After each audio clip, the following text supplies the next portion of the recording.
Hey y'all, and welcome back to the podcast. Today we're talking about campaigns and elections in American government.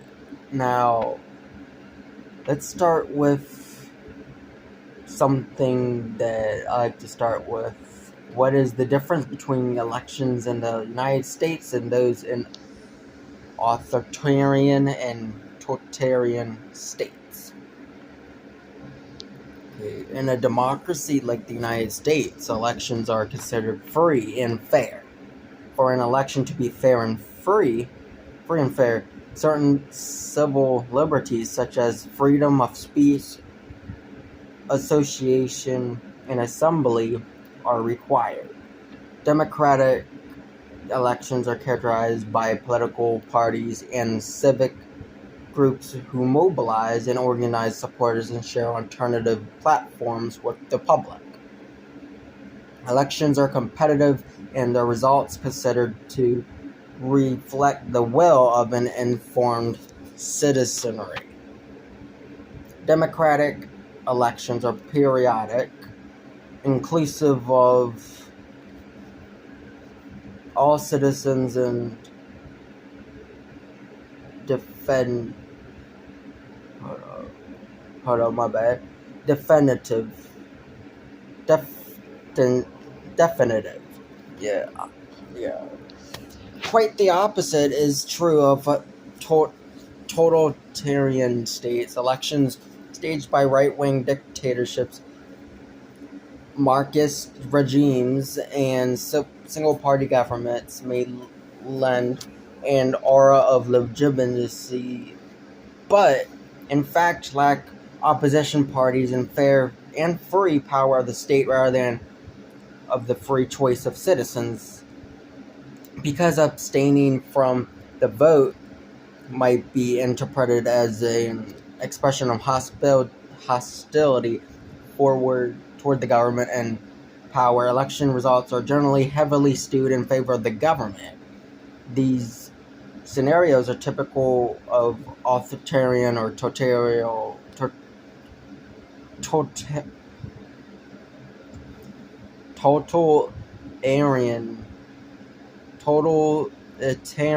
regimes today, including those in Iran, North Korea, and Cuba.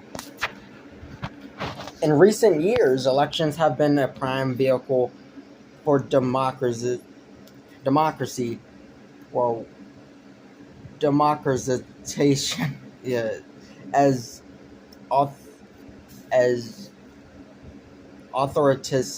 authoritarian governments have increasingly conceded to democratic principles. By the close of the 20th century, electoral democracies clearly predominated in the world, including much of the post-communist world, Latin America, and the past, and parts of Asia and Africa.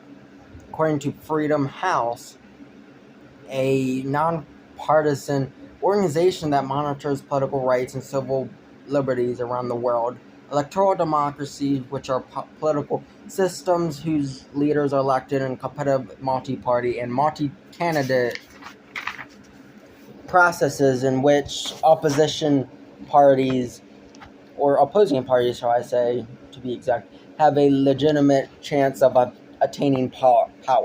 Now make up 120 of the 192 existing countries and represent 62.5% of the world's population. Now, we are going to get to what are the types of elections in the United States. Now, in the United States, there are generally three types of elections: presidential elections, congressional elections, and regional or local government elections. With these three general types, there are primary elections, which are either open or closed, and whose main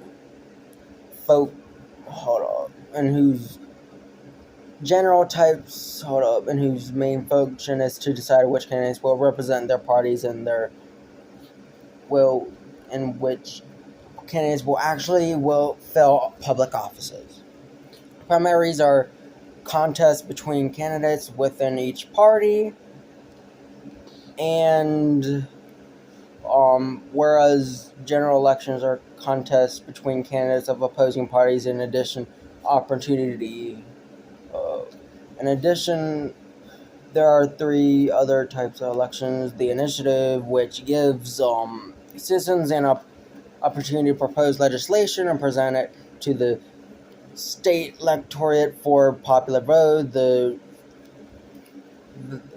Which allows a state legislature to submit proposed legislation to the state's voters for their approval, and the recall, which is an election to remove a politician from office by popular vote. Now, what is the process of electing the President of the United States? However, the process of electing the President is usually divided into four major main stages.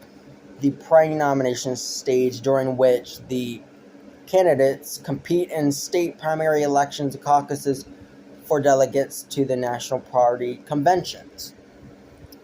And then the second one is the national conventions themselves, held in the summer of the election year, in which the two major parties nominate candidates for president and vice president and ratify platforms of policies, positions, and goals. And then the third stage is the general election campaign, during which the major party nominees and independent candidates compete for votes from the entire electorate, accumulating in the popular vote on election day in November.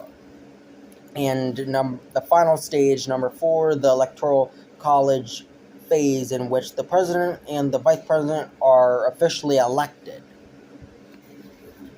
Now, how often these presidential elections are held? The president and vice president of the United States are elected every 4 years, and even-numbered years visible by the number 4 by a majority vote for presidential electors who are elected by popular vote in each state. However, both the Senate and House elections are held during the midterm elections season in the second year into a president's 4-year term. They occur on the first Tuesday after the first Monday in November of even-numbered years. Midterm elections are those elections for seats in the Senate and House of Representatives that take place every 2 years into a 4-year presidential term. Midterm elections determine some members of the Senate and all members of the House of Representatives, as well as many state and local officials. But the results are sometimes interpreted as a popular referendum on the president's performance during the first 2 years of his term. A non-partisan election is a contest in which candidates campaign and run for office without being formally identified or associated with a particular political party. So, yeah. A primary is an electoral contest held to determine each political party's candidate for a particular office. In primary elections, voters decide which political candidates within a party will represent that party in the general election. Primaries are held at all levels of government, including local contests for mayor, district races for the House of Representatives, statewide elections for governor or U.S. senator, and presidential elections. The most publicized primary is the presidential primary, which is the state-run election held for the purpose of nominating presidential party candidates. Presidential primaries perform this function indirectly, primarily because voters do not directly select presidential nominees, but rather choose delegates from their respective states who will attend a national party convention to nominate a presidential candidate for their party. Most states restrict voting in a primary to party members, and these are called closed primary states. In contrast, open primary states allow voters to choose either parties registration by party. Some states, such as Massachusetts, hold semi-closed primaries, which means that independents can participate. One state, Louisiana, holds completely non-partisan elections in the year 2000. 39 Democratic and 42 Republican primaries took place in the states and the District of Columbia. What is the main advantage and disadvantage of open primaries and closed primaries? Advocates of open primaries argue that voters should be able to choose which primary they will vote in at each election, and this is ultimately increases voter participation and is the most democratic form of election.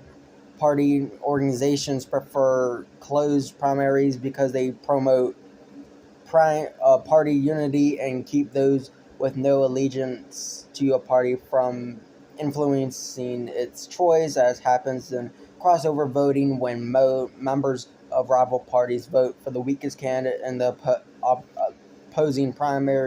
opposition primary. Now, you guys may be wondering, when is the official primary season? Although the increasingly early dates that mark the beginning of the primary season make it harder to set an official time period for the season. Based on the 2000 primaries, the season usually begins in February and ends in June. In the year 2000, New Hampshire kicked off the primary season, as it traditionally does, on February 1st, with the largest group of states, California, Connecticut, Georgia, Maine, Maryland, Massachusetts, Missouri, New York, Ohio, Rhode Island, and Vermont holding their primaries on March 7th. The last date of the primary season was June 6th, when a handful of states held their primaries. However, both the Republican and Democratic parties decided to allow states to hold their presidential primaries more than a month earlier in 2004 than in 2000. Now, you guys may be wondering, what is a political caucus? I don't know if you guys even know what that is, so I'll tell you guys about that as well. In the most general sense, a caucus is a meeting of people who gather to effect political or organizational change.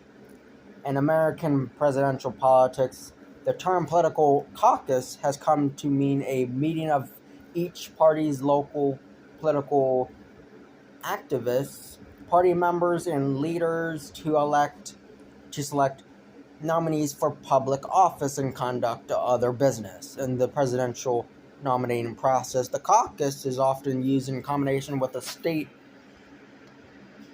convention to elect delegates to the national nominating convention.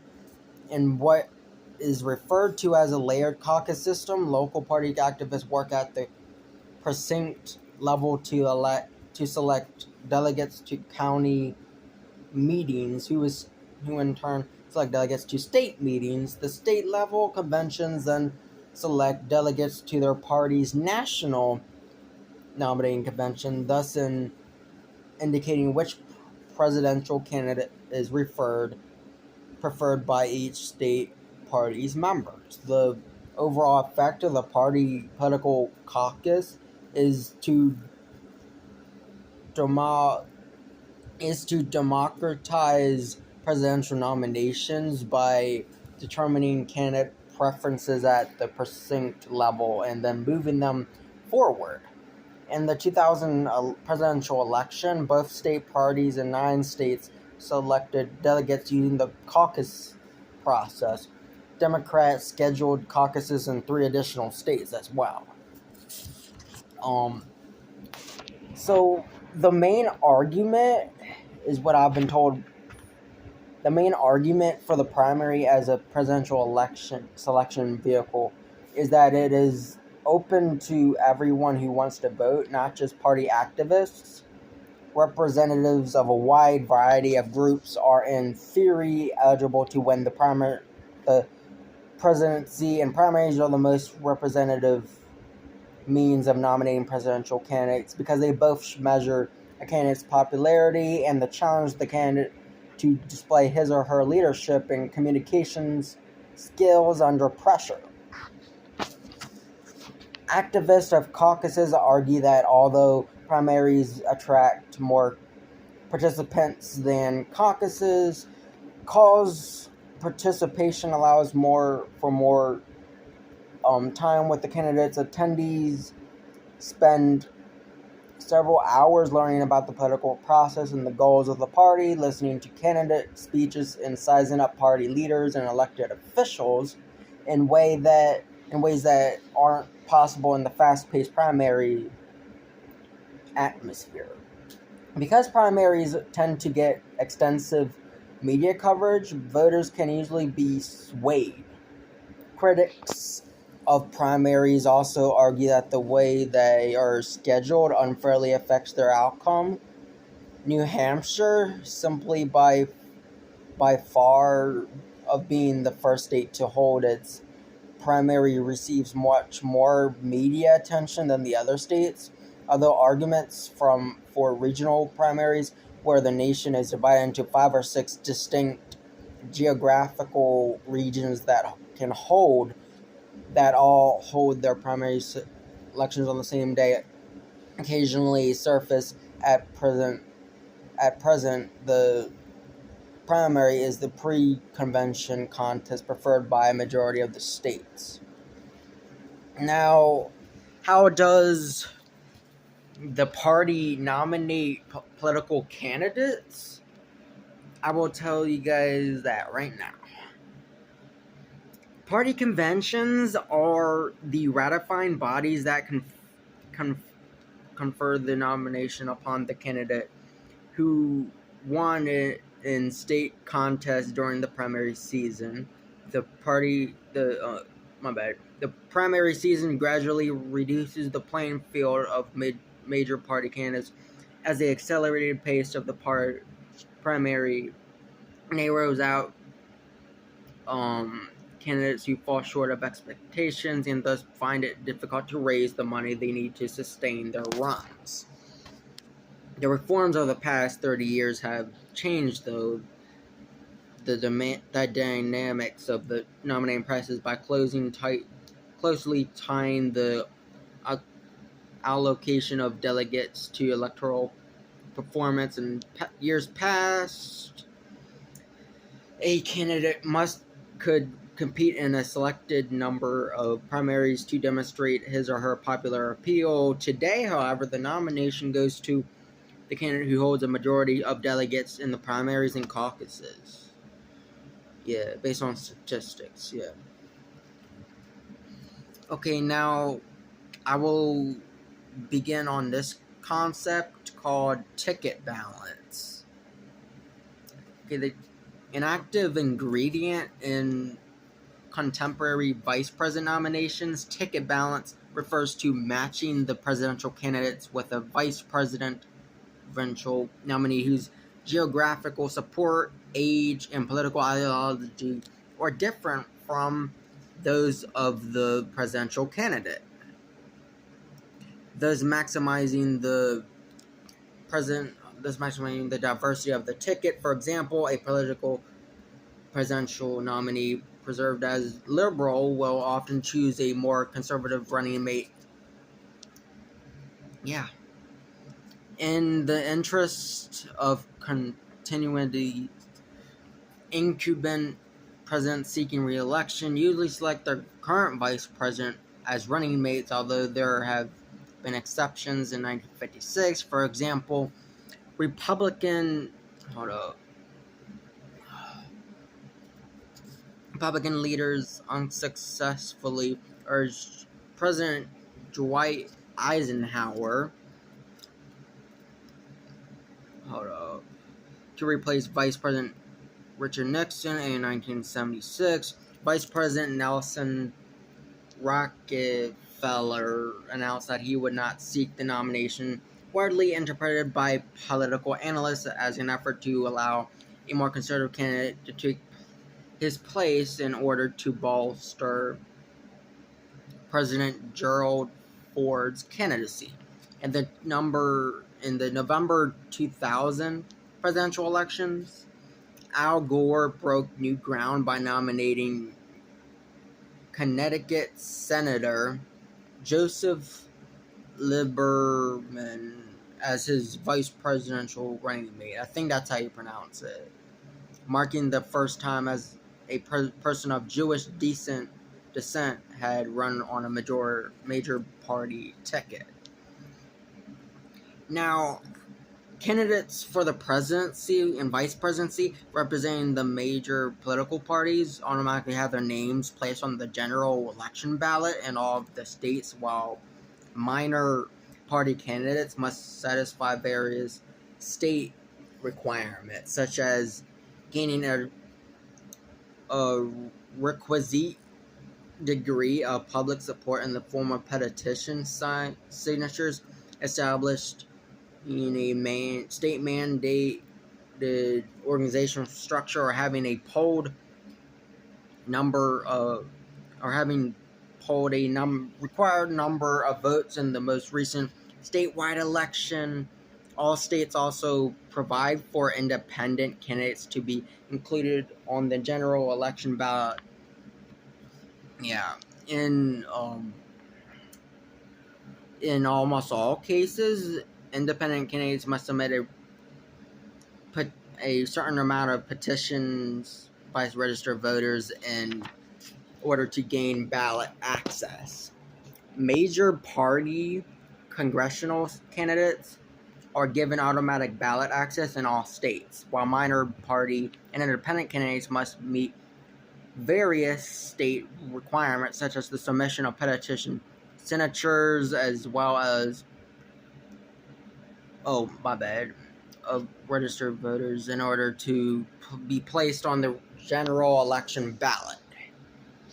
Now, let's get a little bit into the electoral college kind of situation as we're wrapping this up. What is now used for legislative elections in the United States, the plurality electoral system is the oldest and most frequently used voting system in the world. Known also as the winner-takes-all system, the plurality system is straightforward. Voters simply place a mark next to their preferred candidate, and the candidate who receives the higher number of votes wins. It's more technical name, the single-member district plurality system. Captures the two basic attributes of the system. First, votes are cast in single-member districts in which only one member of the legislature is elected. Second, the winner is the candidate who receives the most votes for the plurality of the vote of the vote. Yeah, proponents of plurality electoral system cite three main advantages: simplicity, stability, and constitutionally representation. Yeah. Now, before we finish this, we're gonna do the last topic I want to talk about today. It's about the national conventions. What happens at the national conventions?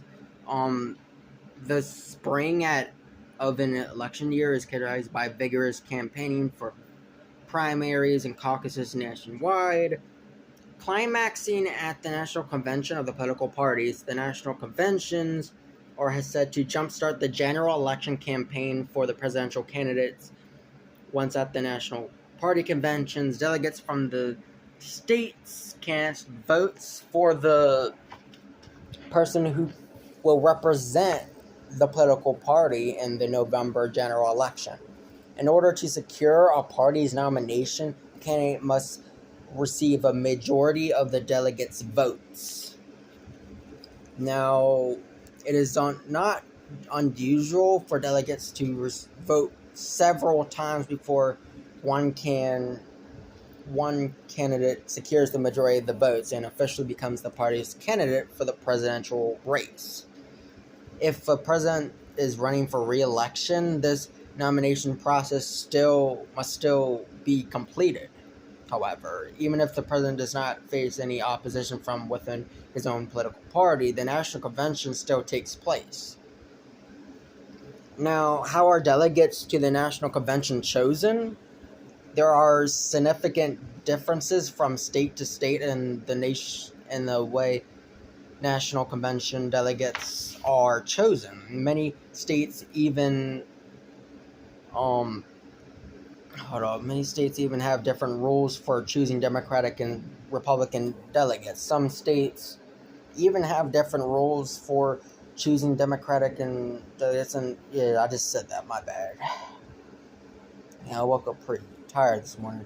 Some states award delegates to candidates on a winner-takes-all basis, meaning that the candidate with the most votes in a state is awarded all that state's delegates.